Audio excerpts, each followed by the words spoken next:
Hello friends, welcome to Techyfin YouTube channel. तो इस video में हम जानेंगे Paytm HDFC bank business credit card के बारे में कि इस क्रेडिट कार्ड के क्या फीचर्स हैं, इसमें हमें क्या बेनिफिट्स मिलते हैं, इस क्रेडिट कार्ड को हम कैसे अप्लाई कर सकते हैं और अप्लाई करने के लिए एलिजिबिलिटी क्राइटेरिया क्या और इस क्रेडिट कार्ड के फीस और चार्जेस क्या हैं, ओवरऑल ये क्रेडिट कार्ड है कैसा, इसके बारे में हम समझने की कोशिश करेंगे इस वीडियो से। तो आइए वीडियो टॉपिक की तरफ बढ़ते हैं और स्टार्ट करते हैं, शुरुआत करते हैं इस क्रेडिट कार्ड के फीचर्स और बेनिफिट्स से। तो जैसा कि आप लोग जानते ही होंगे, ऑलरेडी मैं जो है इस पर 3 वीडियोज़ बना चुका हूँ।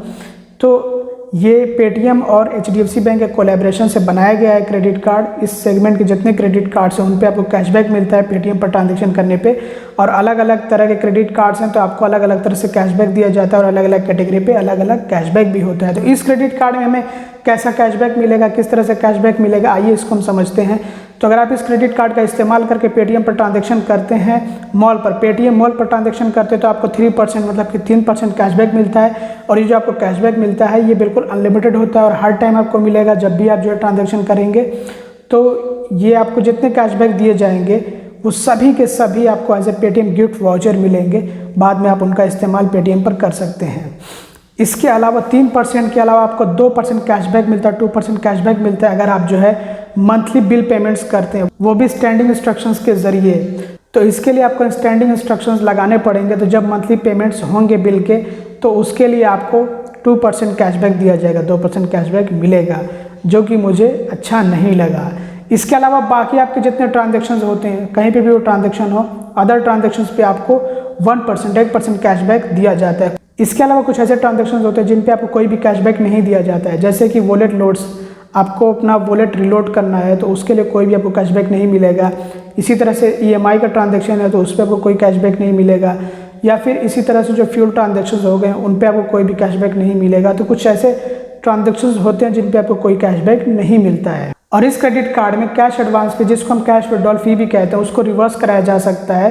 तो जब कार्ड इशू होता है तो उसके फर्स्ट मंथ में, कार्ड इशू होने के फर्स्ट मंथ में फर्स्ट ट्रांजैक्शन करने पे जो फ़ी होती है वो रिवर्स कर दी जाती है, मतलब कैश विड्रॉल की जो फ़ी होती है वो माफ़ कर दी जाती है। लेकिन आपको कैश विड्रॉल नहीं करना है, फ़ी माफ़ कराने के चक्कर में उस पर इंटरेस्ट भी चार्ज होता है। तो ये सब कुछ आपको याद रहना चाहिए, आपको पता होना चाहिए, अदरवाइज़ आपका नुकसान हो जाएगा।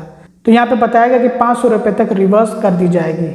इस क्रेडिट कार्ड में आपको मिलता है 0 कॉस्ट लायबिलिटी कवर, जिसका मतलब ये होता है कि अगर आपका क्रेडिट कार्ड चोरी गया या फिर गुम हो गया और आप तुरंत ही बैंक को रिपोर्ट कर देते हैं 24 आवर्स के अंदर, तो फिर अगर उस क्रेडिट कार्ड से कोई फ्रॉड ट्रांजैक्शन वगैरह होता है तो उसकी लायबिलिटी, उसकी जिम्मेदारी आप पे नहीं आती, वो बैंक रिकवर करेगा। इस क्रेडिट कार्ड में आपको 1% फ्यूल सरचार्ज वेवर भी मिलता है। तो इसके लिए कम से कम 400 रुपये या फिर 400 रुपये से ज़्यादा का फ्यूल ट्रांजैक्शन होना चाहिए, तब जो है ये फ्यूल सरचार्ज वेवर मिलेगा। वो भी पर स्टेटमेंट साइकिल में मैक्सिमम आपको 250 रुपये तक का फ्यूल सरचार्ज वेवर मिल सकता है, इससे ज़्यादा का नहीं मिलेगा।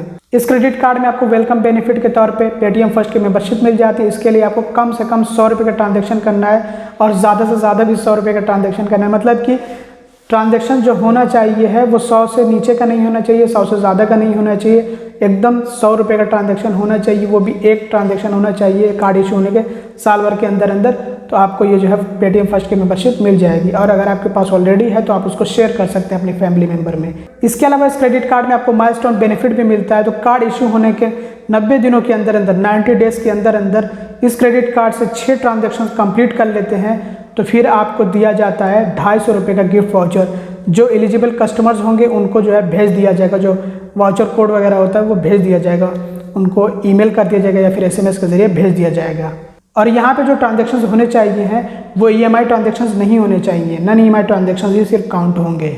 इस क्रेडिट कार्ड से अगर आप साल भर में 1 लाख रुपए या फिर 1 लाख रुपए से ज़्यादा स्पेंड कर देते हैं तो फिर आपको 500 रुपये का गिफ्ट वाउचर मिल जाता है। और ये जो स्पेंड आपको करना है ये भी नॉन EMI स्पेंड होना चाहिए, EMI ट्रांजैक्शन नहीं होना चाहिए। और ये तो मुझे बताने की ज़रूरत नहीं है कि आजकल कार्ड्स में कॉन्टैक्टलेस पेमेंट की टेक्नोलॉजी मिलती है, तो इस क्रेडिट कार्ड में भी आपको ये टेक्नोलॉजी दी गई है। इसके अलावा क्योंकि ये एक बिजनेस क्रेडिट कार्ड है तो इस क्रेडिट कार्ड से अगर आप कोशिश करेंगे तो आपको जो है जो लोन वगैरह होते हैं बिजनेस के लिए वो मिल जाएंगे। तो ये थे इस क्रेडिट कार्ड के फीचर्स और बेनिफिट्स। अब बात कर लेते हैं कि इस क्रेडिट कार्ड को हम कैसे अप्लाई कर सकते हैं और अप्लाई करने के लिए एलिजिबिलिटी क्राइटेरिया क्या है। तो ये क्रेडिट कार्ड पेटीएम ऐप से अप्लाई किया जा सकता है, वहाँ पे अगर आपको ऑप्शन मिल रहा होगा तो वहाँ से आप अप्लाई कर सकते हैं, और चुनिंदा कस्टमर्स को ये क्रेडिट कार्ड इशू किया जा रहा है। इसके लिए अभी कोई ऐसा खास एलिजिबिलिटी क्राइटेरिया नहीं तैयार किया गया है। जिनको ऑफर होगा उनको आसानी से मिल जाएगा और जिनका रिकॉर्ड अच्छा होगा उनको भी इजीली मिल जाएगा। तो आप ट्राई कर सकते हैं। अगर आपको अप्लाई का ऑप्शन मिल रहा है तो वहाँ से अप्लाई कर सकते हैं। कुछ कस्टमर को मिल रहा है, बहुत सारे कस्टमर का रिजेक्ट भी हो रहा है। अब बात कर लेते हैं इस क्रेडिट कार्ड की फीस और चार्जेस के बारे में। तो इस क्रेडिट कार्ड की membership fee 500 rupees plus GST है। लेकिन अगर आप इस क्रेडिट कार्ड से कार्ड इशू होने के 90 दिनों के अंदर 90 डेज़ के अंदर 30,000 रुपये या फिर 30,000 से ज़्यादा स्पेंड कर दिए हैं तो फिर ये जो फ़ी है 500 रुपीज़ प्लस GST ये माफ़ कर दी जाती है। इंटरेस्ट चार्ज के बारे में बात करें तो 3.6% पर मंथ है और पर एनम 43.2%।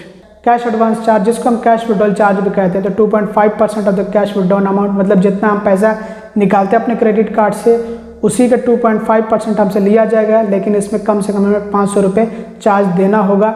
और ये आप लोगों को एक्सप्लेन कर देता हूँ थोड़ा सा कि बहुत बड़ा अगर अमाउंट हो, मान लीजिए जिस पे अगर कैलकुलेट किया गया 2.5% और वो 500 रुपये से ज़्यादा हो रहा है तो फिर वहाँ पे 2.5% लिया जाएगा।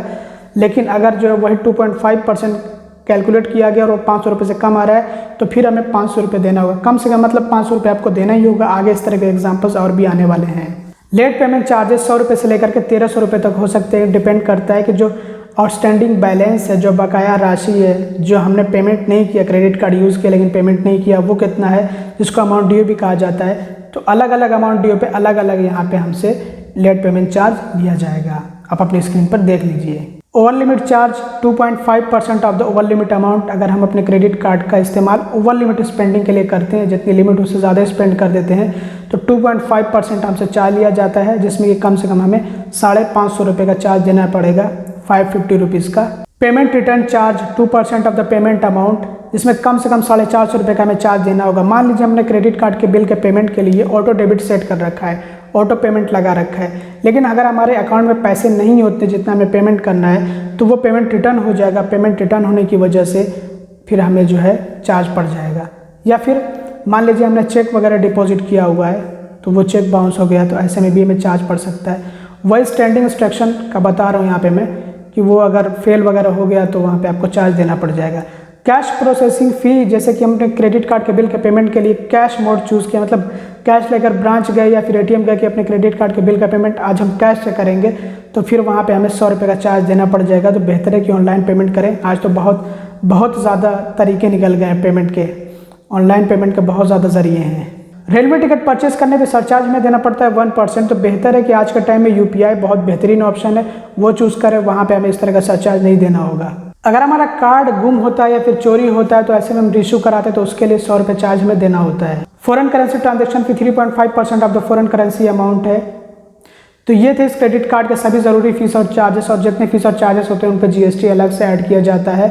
ये बात आपको याद रखना है। और ये जो फीस और चार्जेस होते हैं ये बदलते भी रहते हैं, जैसे कि 1 साल में बदल के 2 साल या 3 साल कभी भी बदल सकते हैं। तो आज मैं ये वीडियो बना करके जो दे रहा हूँ ये अभी करंटली जो चार्जेस हैं उनके बारे में बता रहा हूँ। फ्यूचर का तो मुझे पता नहीं कि कब कौन सा चार्ज बदल जाए, वो तो खुद बैंक वाले भी नहीं जानते होंगे इतना।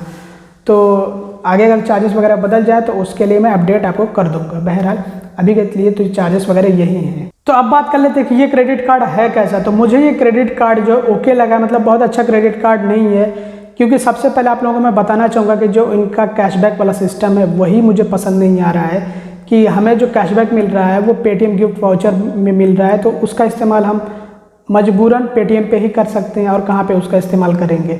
इसके अलावा इस क्रेडिट कार्ड में जो मुझे अच्छा लगा वो भी बता देता हूँ, जैसे कि माइलस्टोन बेनिफिट कि अगर आप इस क्रेडिट कार्ड से कार्ड इशू होने के 90 दिनों के अंदर 6 ट्रांजैक्शन कर लेते हैं तो आपको 250 रुपये का गिफ्ट वाउचर मिल जाएगा। और इसी तरह से अगर आप जो इस क्रेडिट कार्ड से साल भर के अंदर 1 लाख रुपये या फिर 1 लाख से ज़्यादा स्पेंड कर देते तो 500 रुपये का आपको मिल जाएगा गिफ्ट वाउचर। तो यही कुछ जो है मुझे सही लगा, बाकी इसमें कुछ ऐसा खास है नहीं। अब बाकी जो लोग बहुत ज़्यादा पेटीएम का इस्तेमाल करते हैं उनके लिए क्रेडिट कार्ड अच्छा हो सकता है, सही हो सकता है, लेकिन मैं नहीं समझता हूँ कि लोग जो है जा करके पेटीएम मॉल पे शॉपिंग वगैरह करेंगे। तो ये क्रेडिट कार्ड मुझे पसंद क्यों नहीं है। इसमें जो हमें 3% कैशबैक मिल रहा है, मतलब सबसे ज़्यादा कैशबैक मिल रहा है वो हमें मिल रहा है पेटीएम मॉल पे। तो पेटीएम मॉल पे कितने लोग ट्रांजेक्शन करते हैं बताइएगा आप लोग कमेंट करके। देखो मैं तो ज़्यादातर ट्रांजेक्शन्स करता हूँ, मतलब अगर मुझे कुछ परचेस वगैरह करना हो, कोई प्रोडक्ट लेना हो तो मैं पेटीएम मॉल को ना चूज़ करके अमेज़ॉन या फिर फ्लिपकार्ट की तरफ जाऊँगा, क्योंकि वहाँ पे सस्ते मिलते हैं प्रोडक्ट्स। ये बात सच है, आप खुद बताइएगा, एक बार को आप चेक कर सकते हैं, चेक करके बताइएगा कि आपको प्रोडक्ट्स कहाँ पे सस्ते मिल रहे हैं। इसके अलावा वही स्टैंडिंग इंस्ट्रक्शंस के ज़रिए अगर हम मंथली बिल पेमेंट करते हैं तो हमें जो है 2% कैशबैक मिलता है। इतना ज़्यादा जो है दिमाग लगाने की ज़रूरत ही क्या है फिर। इसके अलावा बाकी दूसरे ट्रांजेक्शन पे हमें 1% कैशबैक मिलता है और बाकी जो कैशबैक वगैरह मिलेंगे वो बाद में आकर के हमें फिर से पेटीएम पे ही इस्तेमाल करने हैं। तो कहाँ पे पेटीएम पे क्या आखिर हम इस्तेमाल करेंगे। तो बस इसीलिए मुझे ज़्यादा मज़ा नहीं आया। जो क्रेडिट कार्ड्स आए हैं मुझे इतने अच्छे नहीं लगे, लेकिन मैं जानकारी दे रहा हूँ ताकि लोगों को पता हो, लोग जाने। मैं जानकारी के लिए जो है वीडियोस बनाता हूँ, ऐसा नहीं कि प्रमोशन के लिए अच्छे प्रोडक्ट्स को लेकर आऊँ यहाँ पे आपको बताऊँ कि ये अच्छा ये ले लो। तो दोस्तों इस वीडियो में बस इतना ही। आई होप कि ये वीडियो आप लोगों के लिए इन्फॉर्मेटिव और हेल्पफुल। अगर आपको वीडियो पसंद है इसको जरूर लाइक करेगा, चैनल को सब्सक्राइब ना हो तो सब्सक्राइब कर लीजिएगा, वीडियो को शेयर कर दीजिएगा। Thanks for watching, bye bye.